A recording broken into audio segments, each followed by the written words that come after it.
"Honey, come downstairs. Your dad's home." My mom's voice calling out such an ordinary and familiar phrase enveloped me in a sense of comfort, like the feeling of pulling a warm blanket up to your chin on a cold night. Instinctively, I swung my legs off the bed to get up, but as my feet hit the floor, I felt the cool would send a shock through my whole body, turning the blanket to ice. "Dad." I blinked. Did I hear that right? Blinked again, checked the time, pinched my arm. Nope, definitely awake. My eyes flicked to the framed photo on my bedside table, my gaze lingering on the smiling face of my dad with his arms wrapped around my grinning 10-year-old self. My chest tightened, my heart gripped by the unforgiving hand of grief, the same hand that's had a hold on me for 6 years, ever since the day we lost my dad. I sat frozen on the edge of my bed, certain I'd imagined it, the output of an overworked, an overtired brain filling in the blanks of the odd misheard word, resulting in an entirely different meaning to what was actually said. Surely, I took a deep breath, trying to keep my voice steady as I replied, "What, Mum?" The breath hadn't helped. I winced at the far from subtle crack in my voice. "Your dad's come home. Isn't it amazing?" I felt my heart rate quicken in tandem. With my brows pulling together, confusion quickly gave way to concern. As I heard the excitement that saturated my mom's words, and moved from my position, I made a mental check that I still had the family counselor's number saved in my phone. Dr. Finner, I believe. I'd never liked her myself, but she seemed to do a lot of good for Mum in those first couple of years. Unbidden, my thoughts drifted back to that time. My heart squeezed again at the memory of the lost look on my mother's face as she set the table for 3 or made 2 cups of tea in the morning, her grief-stricken mind unable to accept a world without her other half. I blinked away the tears that sprung to my eyes at the thought of her returning to that state. I was pulled from my brooding by the sound of footsteps on the stairs, trying to steel myself enough to have sufficient strength for both my mum and myself before she reached my bedroom. As the door swung open, my heart nearly broke all over again when I saw the pure joy in my mother's eyes. "Mum." It took 2 attempts to get the word out, the first 2 weak to make it past the lump in my throat. "It's a miracle, isn't it? I always knew this would happen. I knew he'd come back to us one day. I tried to tell you, I tried to tell them all, even when you all told me I was wrong, told me I was crazy. Even his parents, his own brother, everyone else gave up on him, but I always knew." Her delight spilled out of her in a torrent of words that faded in my ears as I tried once again in vain to swallow down the mass of barbed wire and broken glass in the back of my throat. She'd made so much progress. After fruitlessly waiting for a gap in my mother's rambling, I gently cut her off as I slowly rose on trembling legs, afraid she would break apart completely if I moved too suddenly. "Mum, Dad's not with us anymore, remember?" She gave me that look, the one she would give me when I was 6 years old and sat at the kitchen table after school, confidently telling her of the fairies that lived at the bottom of the playground. And they definitely were there because Stephanie said she saw them that one time, and that I just had to take all our jam jars in tomorrow so I could bring them home, and we'd have our own fairies. It was a look of pity, of sympathy, of wanting to correct my mistakes without hurting my feelings. But I wasn't mistaken. This time, I was the one in the difficult position of letting the one you love down gently, like trying to guide a bubble to the ground without it popping. I stepped into the spike-studded soles of those shoes, flushing out the bitterness on my tongue with the same love and patience she had shown me all those years ago. "Mum, he's not back. He's not coming back. Dad's dead. Mum, I'm sorry. I know how much it hurts. I miss him so much too, but you have to remember." That was as far as I got before every cell of my body, every fiber of my very being turned to stone, solidified in an instant by a voice. "What are you talking about, Tiger?" I couldn't breathe. I felt the world spinning around me as I heard those words, that voice I knew so well, that nickname I had to accept I'd never hear again. It couldn't be Dad. I barely recognized my own voice as it crawled from between my frozen lips. This wasn't right. My dad was dead. The night we got the call still infected my dreams. Flashes of the police station, waiting outside the morgue for Mum as she identified the body. We buried him, but he stood there in the doorway, lopsided smile on his lips, looking just how I remembered he did. Or were his eyes always this dark? Was he always that pale? I couldn't get my thoughts together. I could almost physically feel my life as I knew it slipping away from my grasp. feel my hold on reality itself sliding through my fingers like silk. I couldn't think, couldn't breathe. My last clear memory of that day is the feeling of falling back towards the bed, seeing the looks of concern on both my parents' faces, as my mind warred with itself over whether to feel overwhelming joy or pure, unfiltered terror. That was 2 weeks ago. I wish I'd held on to that joy while I had even some of it. I barely left my room. For the first few days, Mom and Dad fell straight back into married life, and sometimes I could almost pretend as if everything was normal and nothing had happened. But this wasn't my dad. Something just wasn't right about him. Mom couldn't seem to see it, but he'd always be slightly too tall, too thin. His features would be too large, or his skin too tight. It was difficult to pinpoint what exactly was off about him, but he wasn't ever quite Dad. Not to mention how he'd conveniently disappear whenever someone visited the house. The first time, it was my uncle, Dad's brother. I tried to mention the situation in conversation, but my uncle just looked at me with poorly disguised concern for my mental state, and Mom just quickly moved the conversation along, not even sparing me a glance. I never tried to bring it up with anyone again after that. I mean, how could I? What could I say that wouldn't make me seem like I was losing my sanity? It was midway through the second week when I tried leaving the house, and when I realized that this thing wearing my dad's face wouldn't let me leave, I dared to venture from the relative sanctuary of my bedroom to attend a birthday party my friend was having a few streets over. But as I came down the stairs, I found him there at the bottom, standing in the hallway, staring at me, a smile plastered on his face that was just a little too wide. "You can't be going out now, Tiger. I've made dinner for us." He stretched out an arm that was slightly too long to indicate the dinner table where my mom sat eating, 2 places set beside her with plates of food ready and waiting. I tried to swallow the tears that threatened to fall when I saw her. She'd been looking worse by the day, her cheeks hollowing and the bags under her eyes darkening. They almost looked black now. I turned my gaze back to the thing that wasn't my dad in front of me and attempted to stammer out an explanation of wanting to attend the party to wish my friend a happy birthday. My efforts were met with stony silence. He continued to stand there, arm extended, that smile still on his face. I don't think I could even see him breathing. I retreated to my room after that, sputtering an excuse about not feeling well and not wanting to upset my stomach. I took the stairs backwards, not wanting to take my eyes off whatever this was in my house. He didn't move a muscle as I backed away. I never saw him blink.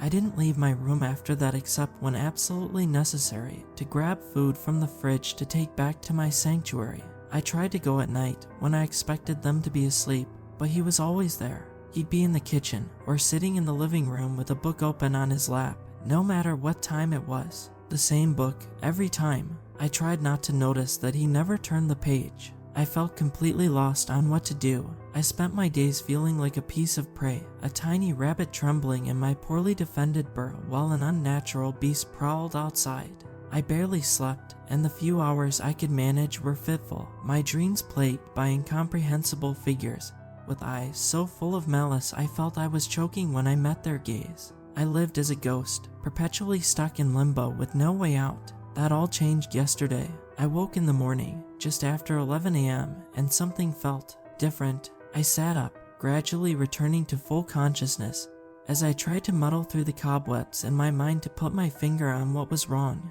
It was too quiet. My stomach fell away through the floor, dread wrapping its cold fingers around my windpipe.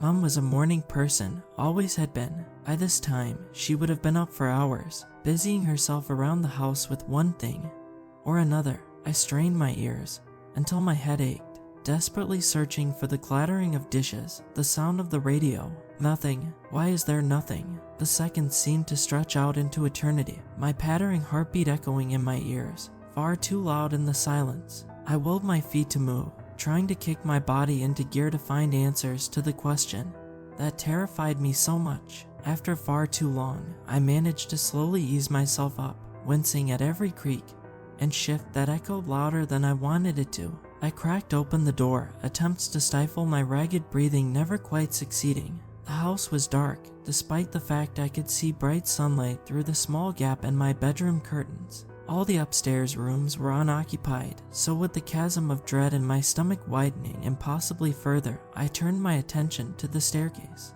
The path down the stairs looked more formidable than ever before, and I paused at the top for longer than I'd care to admit. Every step I took as I eventually made my descent sent a fresh chill down my spine, the continued absence of any signs of life making my heart pound harder with every stair. By the time I reached the floor, it felt almost bruised, like a bird slamming itself frantically against the cage bars that were my ribs. The kitchen door was open, but the curtains inside were drawn and the lights off.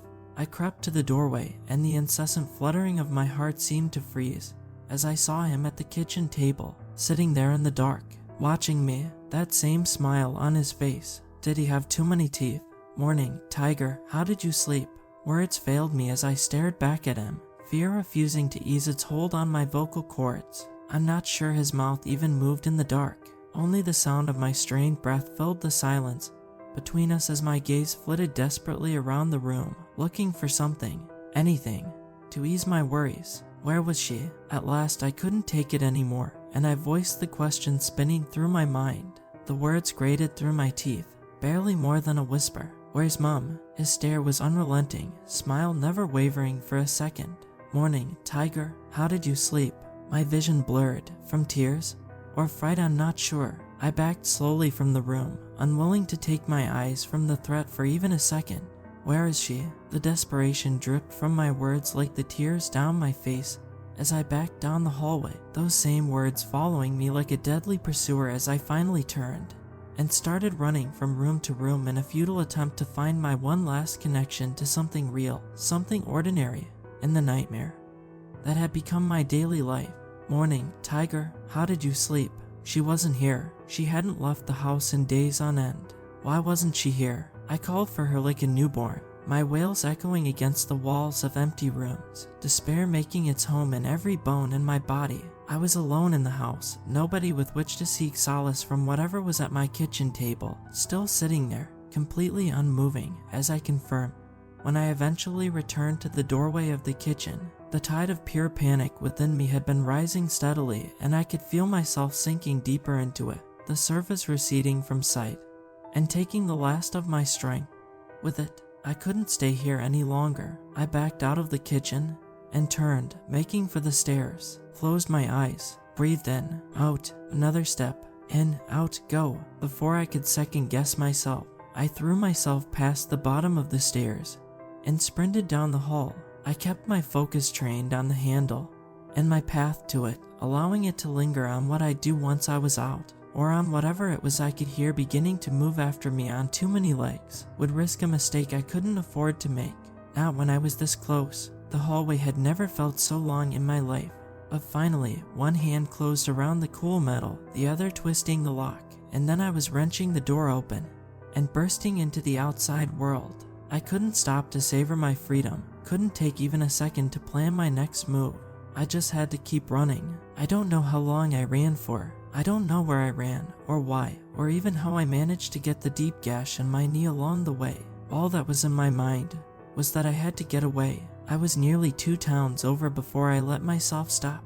Or, more accurately, before my legs collapsed beneath me and I had to half crawl, half drag myself off the small back road.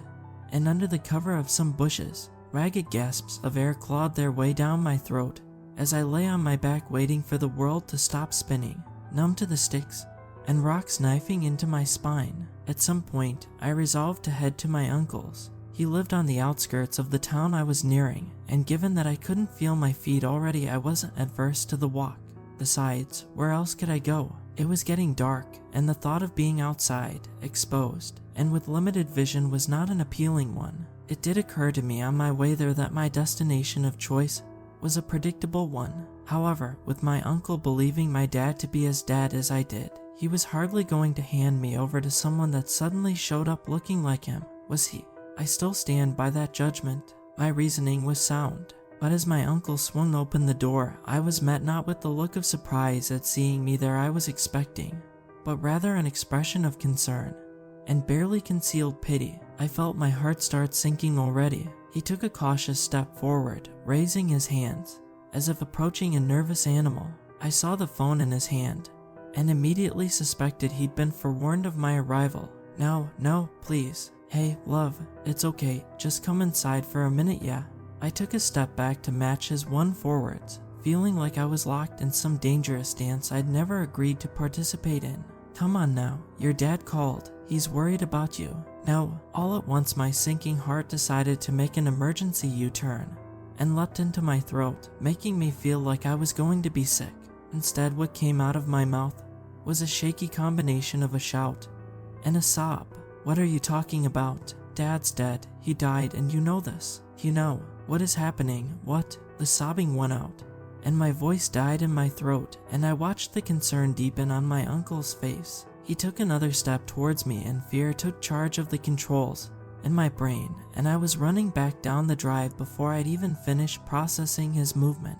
He shouted after me, but I couldn't stop to listen, couldn't stop for anything. I spent most of the night alternating between running and walking. I couldn't remember a time I'd done this much exercise. It's amazing what a primal fear of death can do to your stamina, even more so when that death is to be delivered by something so unnatural, something so wrong. I spent a couple of hours resting in a hollow tree trunk deep into the woods. When I was too exhausted to keep going, I dozed off a couple of times, but every slight noise had me jerking awake, muscles tensed, and breathing way too fast. Sometime in the morning I stopped at a petrol station to get a couple of sandwiches and as much water as I felt I could afford. Thankfully, I'd put on my jacket before leaving my room the day before, so I had some cash to survive, albeit a worryingly small amount. It crossed my mind to take a bus or train somewhere, but I didn't want to spend all of my meager funds on a ticket, and the thought of being in one vehicle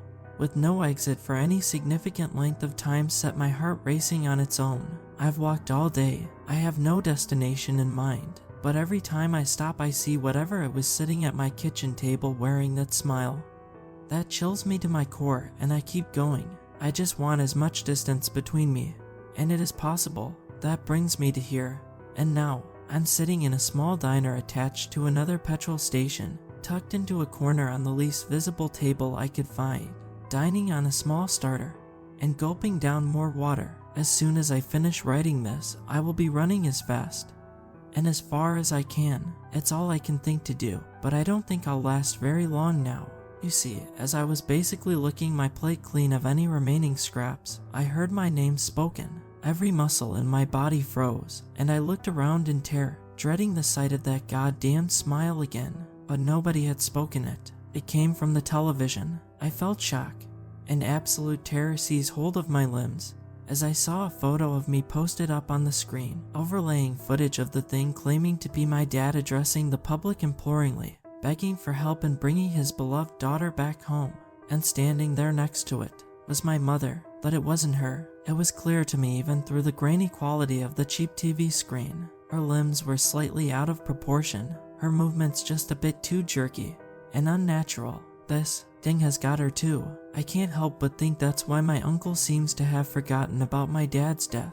Maybe now it has another body, another life to consume. It's stronger somehow, and knowing this means I can't be sure who else it has taken over. I can't trust anyone now. I am writing this with the intention of sending it to every contact I have and posting it everywhere I can think of. I don't think I have much of a chance of getting away from this, especially now the police are searching for me.